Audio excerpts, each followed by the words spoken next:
السلام علیکم، کیا حال ہے آپ سب کا؟ آج میں آپ کو بہت اچھی بات بتانے جا رہی ہوں۔ حضرت موسیٰ علیہ السلام کے وقت کی بات ہے۔ دو بھائی تھے۔ جو بڑا بھائی تھا بہت اچھا انسان تھا، نیک تھا، پرہیزگار تھا، نماز پڑھتا، لوگوں کے ساتھ اچھا سلوک کرتا۔ جبکہ چھوٹا بھائی تھا، وہ نہ نماز صحیح سے ادا کرتا، نہ ہی سب کے ساتھ اچھا سلوک کرتا۔ لیکن جب وہ ہفتے والے دن مچھلیاں پکڑنے دونوں بھائی ساتھ جاتے تھے تو جو چھوٹا بھائی تھا اس کے جال میں مچھلیاں بہت زیادہ آتی تھی، جبکہ بڑا بھائی تھا اس کے جال میں مچھلیاں بس نارملی آ جاتی، 3-4 مچھلیاں۔ وہ بہت حیران ہوتا تھا۔ ایک دن وہ حضرت موسیٰ علیہ السلام کے پاس گیا اور ان سے عرض کی کہ اے موسیٰ، میں بہت حیران ہوں، میرا چھوٹا بھائی جو ہے وہ نہ تو اتنا نیک ہے نہ اتنا پرہیزگار ہے، اس کی جال میں مچھلیاں بہت زیادہ آتی ہیں جبکہ میری جال میں کم آتی ہیں۔ موسیٰ، جب آپ اللہ تعالیٰ سے ہم کلام ہونے کے لیے پہاڑ پہ جانا تو آپ اس بات کا تبصرہ ضرور ان سے کرنا اور پتہ کرنا کہ یہ کیا بات ہے۔ حضرت موسیٰ علیہ السلام جب اللہ تعالیٰ کے پاس ہم کلام ہونے گئے تو حضرت موسیٰ علیہ السلام نے اللہ تعالیٰ کو اسی طرح اس کی بات بتائی۔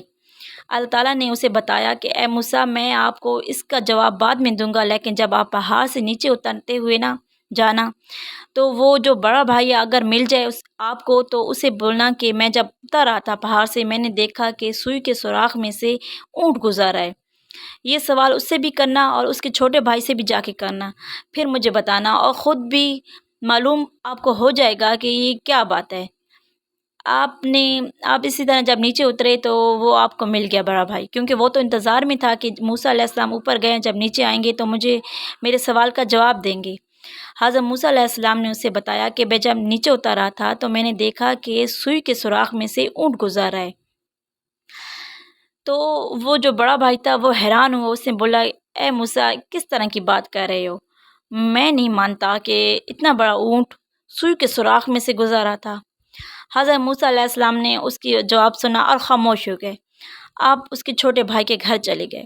چھوٹے بھائی کے گھر جب گئے تو آپ نے دروازے پہ آواز دی تو وہ باہر آیا تو وہ حیران ہوا کہ اے موسیٰ، آج آپ اتنے بڑے نبی ہو کہ میرے دربار پہ آئے ہیں، آپ کیوں آئے ہیں؟ آپ مجھے بلا لیتے، میں آ جاتا، لیکن چلو آپ آئے ہیں تو آئیں، بیٹھیں، آپ میرے مہمان ہیں، میں آپ کی خاطر توازن کرتا ہوں۔ حضرت موسیٰ علیہ السلام کی اس نے بہت اچھی طرح خاطر توازن کی۔ جب حضرت موسیٰ علیہ السلام نے اسے بتایا کہ میں جب پہاڑ سے نیچے اتر رہا تھا میں نے دیکھا کہ سوئی کے سوراخ میں سے اونٹ گزر رہا ہے، تو جو چھوٹا جو بھائی ہے وہ خاموش ہو گیا اور پھر اس نے بولا کہ اے موسیٰ، آپ اللہ کے نبی ہیں، آپ نے دیکھا ہے تو ایسا ہوا ہوگا، اور وہ اللہ ہے، وہ کچھ بھی کر سکتا ہے، وہ خدا ہے، وہ تو اونٹ تو کیا پوری دنیا گزار سکتا ہے سوراخ سے، سوئی کے سوراخ سے۔